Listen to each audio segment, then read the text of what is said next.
The sort of things that we focused on were disruption to the power supplies and what we could do to mitigate them, disruption to satellites in low Earth orbit, the importance of space traffic management, the importance of disruption to communications. For example, the errors in GPS signals, it grew to something like 60 metres. Oh, wow, okay. Over the USA. Welcome to Beyond the Ice, the podcast from British Antarctic Survey, where our polar science and operations experts brief you on the topics shaping our world.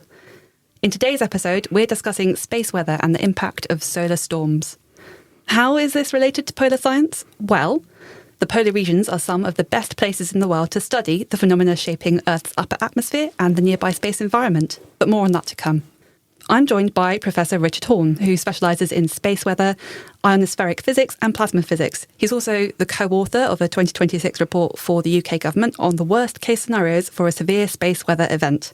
He's looked at the likelihood of that risk, what the impact would be on infrastructure and people around the world. Thanks for coming on the podcast, Richard. Nice to meet you, Emily. There's probably nobody better to ask. What actually is a solar storm? Most people might have heard of a solar flare and large eruptions on the sun. But one of the things which we're mostly concerned with are things called coronal mass ejections. Think of it like a huge, great big explosion on the sun. And it throws off into space billions of tons of charged particles, mostly electrons and protons. And they go out into space and they take with it some of the solar magnetic field. That's one kind of solar eruption which we're really concerned about. Another one would be a solar radiation storm where you have charged particles accelerated to extremely high energies, either at the sun or in the close vicinity of the sun, and then they may come along to the Earth and penetrate the Earth's magnetic field and cause all kinds of disruption to electronic systems. Okay, and just for the less physics attuned among us, so they're moving through the vacuum of space, and this is just with the momentum of having exploded from the sun or flowing from the sun. Yes, although space is not really a vacuum. There's always magnetic field and charged particles in space between the sun and the Earth throughout the whole galaxy. Yes, it's pretty close to a vacuum, but there are charged particles and they do have an important effect. Okay, now we're getting into it.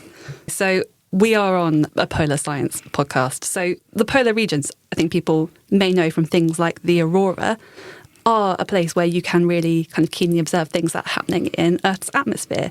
Can you explain why Antarctica and the Arctic are so uniquely valuable as vantage points for studying space weather? Okay, so best way to perhaps explain that is when we have a coronal mass ejection and it comes in the direction of the Earth, it sees the Earth's magnetic field as an obstacle and tends to try and flow around it. But in some cases, the magnetic field in interplanetary space originating on the sun can connect to the Earth's magnetic field and then tear it open, rip it open, particularly over the polar regions, and distort the Earth's magnetic field. When it does that, it loads lots of energy into the Earth's magnetic field, and that gets translated into large electrical currents which flow in the polar regions. It flows from the outer regions of space down along the Earth's magnetic field, into the polar regions, into the atmosphere, through the atmosphere, and out again. So going to the polar regions are actually high latitude regions, both in the north and the south, both in the Arctic and the Antarctic is a really important place to go because that's where you need to measure these things. Yeah. And it's at those high latitudes, that's where they cause the damage, or one region where they cause damage and disruption to things like, for example, our power grids, which is really important. It's one of the major things that our government is concerned about. The Antarctic is also important because there are special differences, if you like, in the Antarctic compared to the Arctic. You have magnetic field lines which go from the north to the south, and we can compare and contrast what happens in the north with what happens in the south, which is really important because the things are different. You might think they're actually the same, but they're not. They're really quite different. I would never have assumed that they were different at all. Okay, right, blow my mind. So how are they different? So the electrical currents, the strength of the electrical currents that we measure in the Arctic and the Antarctic are different. They may have a timing offset. One may be stronger than the other because one's hemisphere is in sunlight, the other one isn't. That makes a big difference. Really? And we can separate out what things are controlled by solar illumination compared with what things are controlled by the geomagnetic field, the Earth's magnetic field. Because the offset between the geomagnetic pole and the geographic pole in the Antarctic is larger than it is in the northern hemisphere in the Arctic region. Wow, they're offset at different levels. That's right. So I can't remember. Oh no! exactly Now what we're the really. No! I'm not going to test you. But we're getting into all sorts of nitty gritty here about things that I think you assume you know from, I guess, like a GCSE school level explanation of our world, and then you start to kind of break those assumptions as soon as you talk to an expert. That's right. I mean, it's those differences. They might sound small, but actually they help us to actually understand the physics and what's going on better by studying the differences and what they control. Another important reason for going to the Antarctic is that there's a weakness in the Earth's magnetic field. And as a result of that, charged particles can penetrate deeper into the atmosphere in the Antarctic than they can in the north. And that affects satellites which orbit through those regions. It causes additional radiation damage. And that can be significant. Satellite designers have to design for that. It's something they take into account. But when you have magnetic storms, that's when things really get interesting. That's when the radiation levels go way up. And we've got to be aware of that. What's the reasonable worst case? Okay, so we kind of touched on this, but in the polar regions, what other kind of instruments are set up to measure solar radiation and solar storms? And are there differences and kind of like geopolitical collections? What's going on? Well, we make a variety of measurements in the Antarctic. We make measurements of the Earth's magnetic field, both on a long time scale, but also on a short time scale. I mean, like minutes, variations the order of minutes. Because when the aurora takes place and we have a magnetic storm, there are large electrical currents that flow, and we can detect them by making measurements of the magnetic field on the ground. And those electrical currents cause damage to our power grids in the northern hemisphere. But we need to know how big they can be on the location. They're always changing, and they're always changing in location, they're changing in strength. By measuring those in the Antarctic, we can actually put models together and try to understand and estimate what the biggest currents or disruption could be. So that's one set of measurements that's really important for us. And we use a chain of magnetic field measurements, magnetometers. We also make measurements of special kinds of radio waves, very low frequency radio waves. They originate in space, but they're guided along the Earth's magnetic field down to the ground in the polar regions. And we pick them up at Halley, for example. We've done that for many years. And by studying those radio waves, we can then say something about what's happening out in space. So, for example, we use radio wave measurements in our basic research. And we showed that actually those waves, when they're in space, they can accelerate particles to extremely high energies, which cause damage to satellites. So that's how our basic research ends up in something useful and practical. There is this 1859 event called the Carrington event, and that is regarded as the most extreme solar event recorded in history, crucially recorded. So your report draws on a much larger body of evidence, and that stretches back thousands of years, and you've looked at tree rings and ice cores. How can you see a solar storm in a tree ring? Good question. Okay.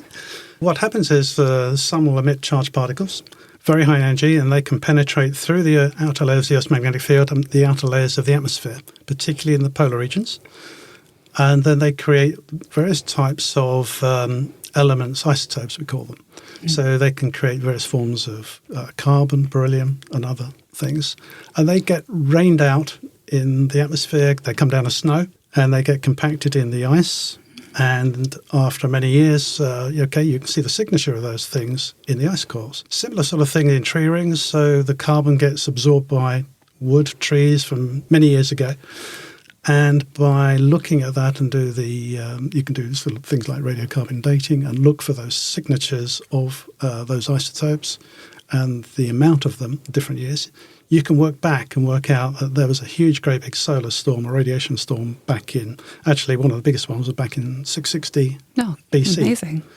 And 10 times bigger, we estimate, or not we, but it has been estimated by some of our Japanese colleagues, 10 times bigger than anything we've seen in modern history. Okay? Wow. And when I say modern history, I mean since about 1955. So what kind of picture does this paint about the kind of long-term behaviour of the sun? Is that something we should be expecting coming down the line soon, some scale event like that? When we try and do an assessment of a reasonable worst case, and I emphasise the word reasonable worst case, okay, rather than something we can dream up, based on previous evidence. And you mentioned the Carrington storm. We consider that to be something like a 1 in 100 or 150-year event. And we try and sort of relate things back to that to try and assess a reasonable worst case in all kinds of different areas, whether it's radiation, atmospheric expansion, which affects satellites and other areas, effects on the power grid and so on. So the sun, as you probably know, goes through an 11-year cycle, and we can trace that back so far, back to some of the earliest records. But beyond that, or if you want to go back thousands of years, we then have to go to tree rings and ice cores, and they give us partial information. It's not everything we want, but at least it gives us something that we can use to try and work out what is a 100-year event, how severe could it be, which is what we really need to know. So we can plan for the future and put in mitigation measures and try and design against something like that. So presumably the occurrence of a major space weather event matters a lot more to us in terms of our actual lives and infrastructure in 2026 compared to a 660 solar event. Or even one in 1859, right? Yeah, or even 1859. Yeah, absolutely. I mean, we rely these days so much more on modern technology. I mean, all our data communications most of it goes by cable, but an awful lot is going by satellites. Communications are really, really important. Data transfer is really important. There are proposals to have data centers in space, It's all about the space economy now, isn't it? The strategies are starting to come out. There's that. There's power supplies are really, really important. We rely on those in so many different ways. GPS signals, and they can be disrupted as well. Our modern way of life is so dependent. I mean, everyone's got a mobile phone, right? Yeah. I mean, just think, most people do mobile banking, right? Yeah. I mean, just think of a number of different ways that we rely on this in modern technology.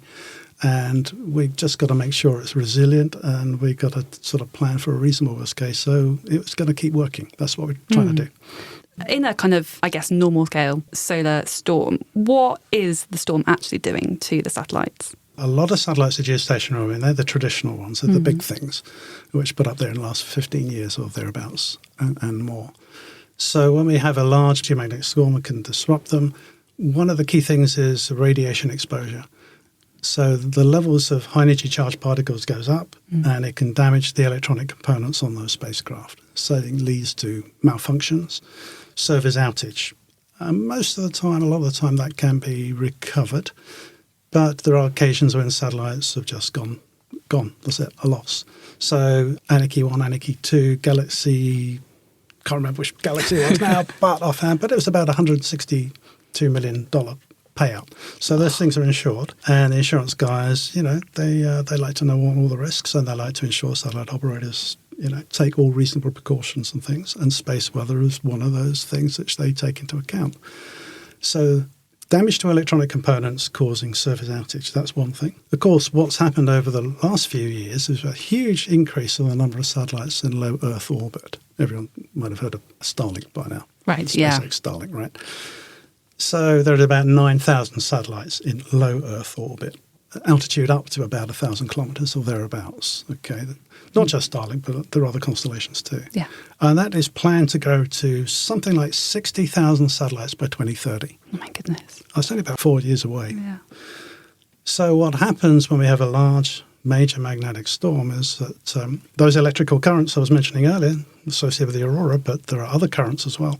They heat the upper atmosphere. And the upper atmosphere expands and expands upwards. So all those spacecraft go through that, it affects their orbits. So the orbit prediction becomes really difficult now because they've got a more atmospheric drag. They're not going to be where you predicted them to be. So the atmosphere can expand upwards, and that affects the orbits of satellites in low Earth orbit. And that makes it more difficult to predict where they're going to be, and they may collide with other satellites. It's getting busy up there. It's getting really busy up there. And in addition to those satellites, you've got space debris.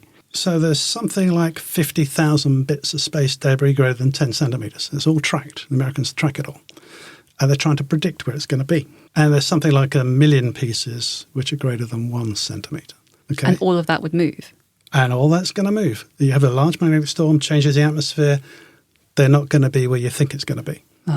So you've got to do all the tracking, and you've got to do all the forecasting of where those things, and you've got to do the conjunction analysis. Are those things going to be where you expect? Are you going to forecast a collision risk? So in our report, for example, just recently that we published, we had a large magnetic storm in May 2024. The number of collision conjunctions went up by about 35% just in that month. Wow. And that was largely over a period of just a few days. That's one of the kind of, I think, a growing risk where space weather is really having going to have a real big impact. Yeah, that's a really recent example of what you're pointing to here. Okay, so speaking of that co-authored paper for government, that was for a worst case scenario summary. So presumably this is a really, really big solar storm, statistically rare. So what is the picture of the damage that statistically rare solar storm could wreak on the modern environment? In May 2024, we had a very large magnetic storm, the biggest storm we've had for about 20 years. And it turned out to be a 1 in 20-year event. And myself and a committee that I run, I'm chair of a Space Environment Impacts Expert Group, we thought it would be a really good thing to do an analysis of what happened during that storm and draw some lessons from it and see if there are things that we can learn and improve. So we set about doing a sort of a large report, which we've now published, and it's also gone to DCIT and other government departments for them to kind of look at. We made 14 recommendations. The sort of things we focused on were disruption to the power supplies and what we could do to mitigate them, disruption to satellites in low Earth orbit, the importance of space traffic management, the importance of disruption to communications. For example, the errors in GPS signals, it grew to something like 60 meters. Oh, wow, okay. Over the USA. And it disrupted all their planting for farmers and planting crops and so on. There was disruption to communications with aircraft on high-latitude routes. And there's a whole variety of different sort of aspects. So we sort of tried to pull that together and we tried to make sense of it. And then we tried to put that in a context to say, what do we need to do? And some of the learning lessons that came out of that, we need to make more measurements in general, so particularly for power supplies. We need to really improve upon our forecasting and the time of arrival of an event because we were sort of lucky in that space weather event. We had a scientific satellite in the right place that gave us earlier warning. And the accuracy of the time of arrival of it was a coronal mass ejection or a whole series of coronal mass ejections coming from Sun to Earth. And typically, the error in forecasting the time of arrival is around about plus minus 13 hours. Okay, so really short windows here. So that's really bad. Usually it takes materials, Sun to Earth, it usually takes a couple of days. Okay. The fastest ever is about 14 and a half hours, Sun to Earth. Okay, give it time scale. Our ability to predict the time of arrival is very poor. So we've got to improve upon that. That's a kind of science problem, but it's also an operational problem. But it gives us a steer. We learnt from that, and now we can give the scientific community a steer of where to focus effort. So in terms of those kind of gaps in our ability to really forecast this space weather, what are we missing scientifically or practically? I think the fundamental problem that we have or we need to address is measurements in the right place. And when I say that, I mean satellites. All mitigation depends upon accurate warning. And I was saying earlier that the uncertainty in our current forecasting of the time of arrival when a CME will reach the Earth is plus or minus 13 hours, something like that. Yeah. So we want to reduce that. And there are plans to try and do that. So, for example, we want to put up a spacecraft which will go to what we call the L5 position. That basically means that if you think of a line between the Sun and the Earth, it's sitting on the side. And it can see stuff coming off the Sun and going to the Earth.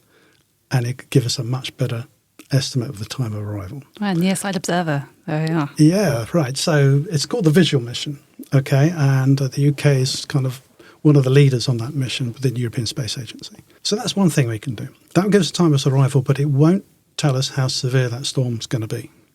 So the next thing on from there in our report that we're saying is that you really got to measure, you've got to assess the severity of the storm and its duration. When's it going to be okay again? When's it going to be okay to carry on as normal? To do that, we think we need space measurements. You need a spacecraft between the Sun and the Earth, but closer to the Sun than we currently have. Right. And the difficulty is, well, how do you do that? Because that spacecraft will just orbit around the Sun. So It's not going to be in the right place most of the time, right? The satellite designers, orbit designers, they're pretty clever guys, and they've come up with a solution to that. You end up with that 4 or 5 spacecraft in special orbit. We're going around the Sun, but it looks like they pass around the Earth every few hours, and that would give you advance warning. So that would give us something like 2 hours warning of the severity of the storm. So 2 space measurements, which we need measurements of the right stuff in the right place, and we haven't got those at the moment.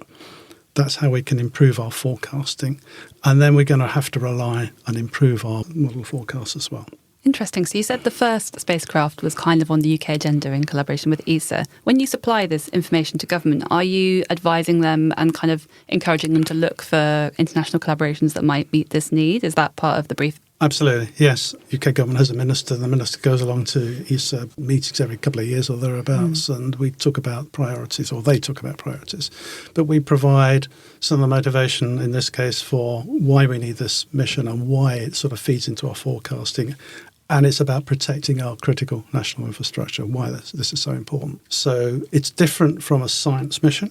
This is a much more directed mission, which will actually help us protect our infrastructure. So is there anything that we can do when you know a solar storm is coming to protect a satellite, or is it the state of readiness for that disruption that's the important bit? It's a state of readiness.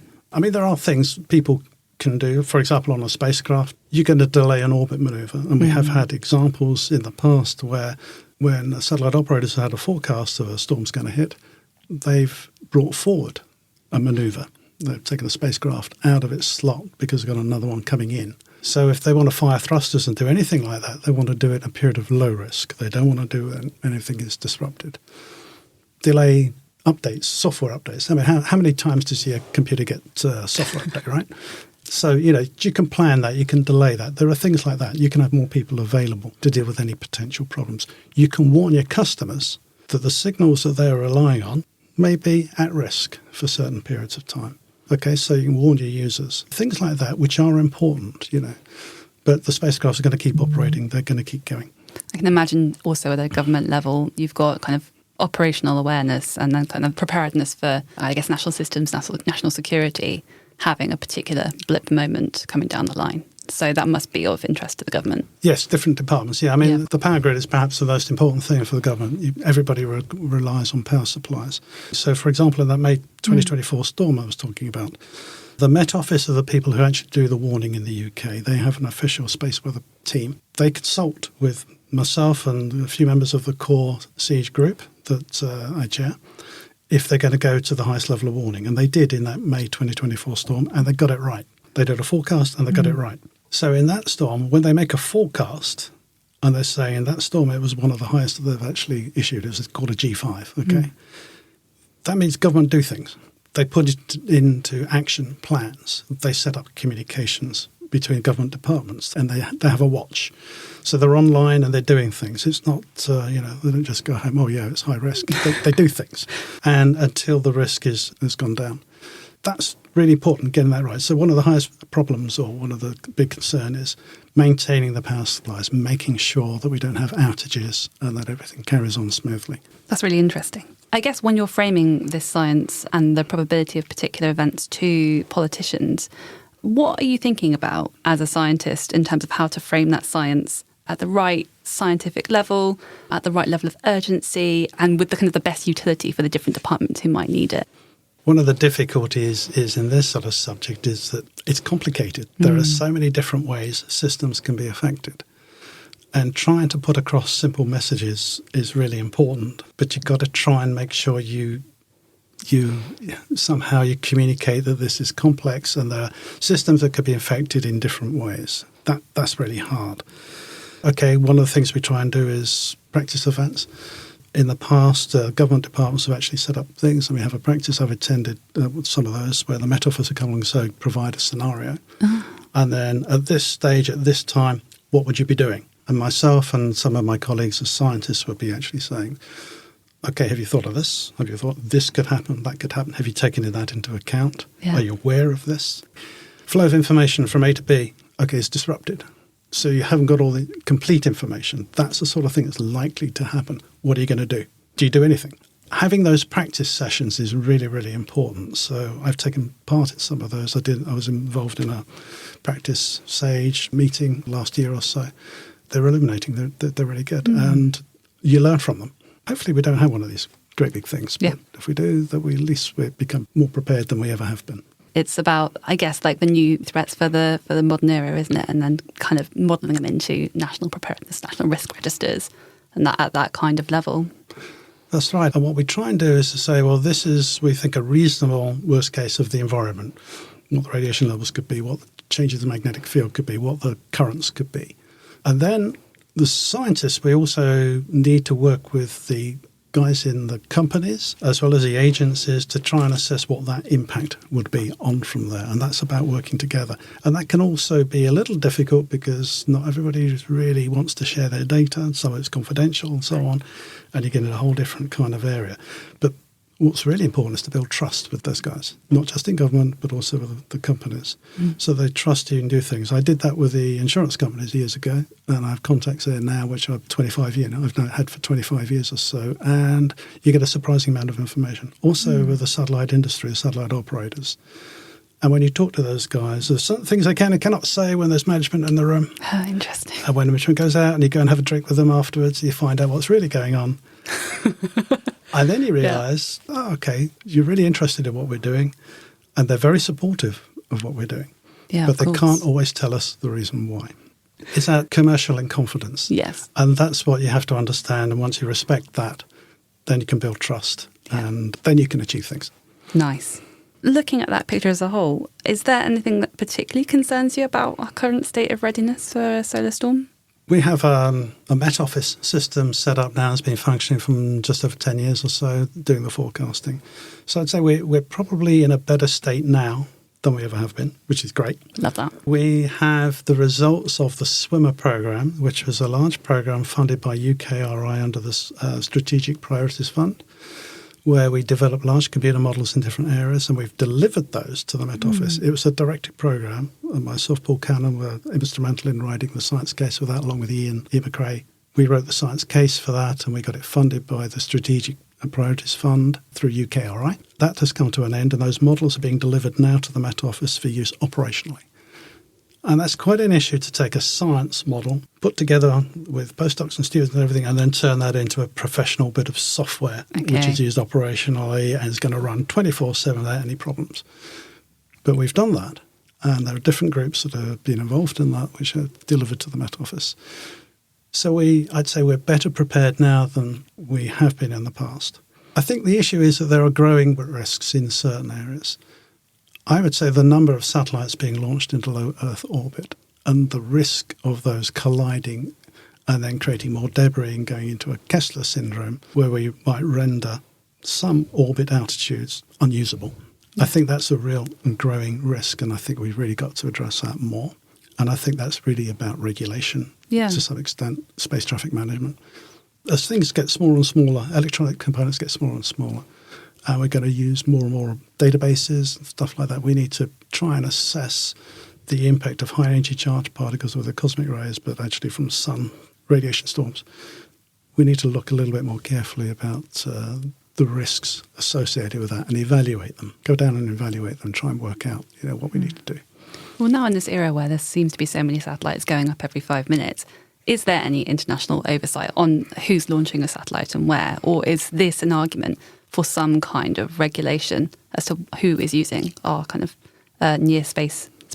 Well, each country has launch facilities, so there is some international discussion agreement. Satellites have to be registered where they're going to go and what spectrum they're going to use for communications and so on.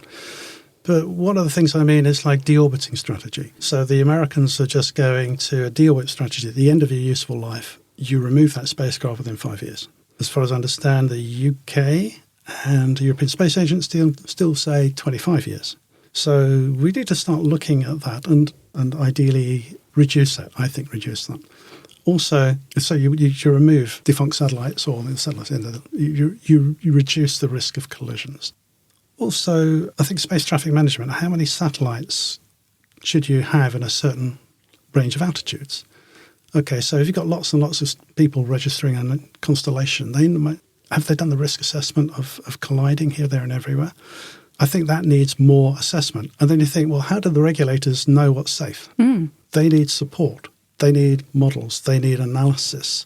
And that's something the scientific community can provide to them, or to help them with, if you like, to work out what is safe. And I think that's something that, we could get together with them and do more to help promote that. All these spacecraft which are going up, when you deorbit them, they break up and they burn up in the atmosphere, right? But there's now growing concern that actually what you actually end up with is more and more sort of bits of aluminium, but on a very, very tiny scale, okay, floating around in the atmosphere as a result of that ablation. Yes. So you end up with, okay, what's the environmental impact of that? So people are starting to look at, is there an environmental impact of all these spacecraft burning up in the upper atmosphere? So all that stuff comes down towards the upper end of the stratosphere. And the wind circulation up in the upper stratosphere is from the equatorial regions to the polar regions. So it gets a lot of it gets transported to the polar regions, and then it will come down, because the polar regions get very cold, and it come down lower. And the issue there is, can that affect the ozone layer? Can that actually cause additional ozone loss? That's a growing concern. It's an unquantified risk at the moment. But it is something I think is really, really important. And given that British Antarctic Survey discovered the ozone hole, J. Farman and Co. back in, 1985, thereabouts. Yeah, thereabouts. I think that's really, really important. I think it's a new environmental risk that needs to be evaluated. Yeah, that's huge, particularly in the kind of wider climate warming context. We don't need more things messing with our climate. Thank you so much for coming on the podcast. It's a pleasure. Thanks for listening to this episode of Beyond the Ice. As ever, you'll be able to find a in-brief version of this discussion on LinkedIn and the British Antarctic Survey website. Before I go, some news. This will be the last episode of Beyond the Ice. But fear not, a new podcast from British Antarctic Survey is coming in the autumn. It's going to be full of energy, bigger and better, and we're looking forward to sharing it with you.